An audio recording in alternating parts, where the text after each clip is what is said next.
sa sementeryo. Bago kami uwi ng bahay, yan. Tinirit ko muna sila ng pagkain. Sarap mga anak.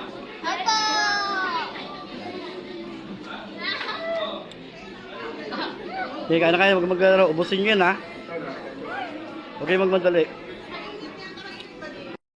Pupunta lang ako ng toilet.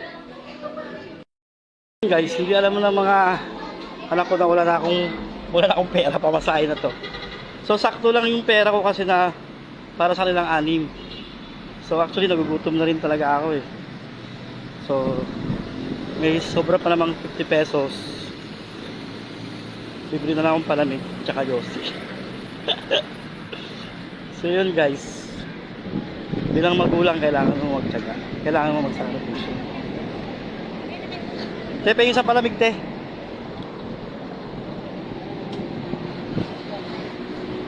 Pare, magkano itong Winston? 11. Bala. So yun guys, andun yung mga anak ko. Ako nandito sa labas. Oh, grabe init.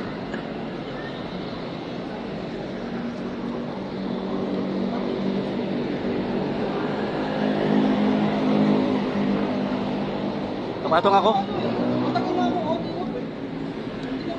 So palamig lang tayo. Tsaka yosi.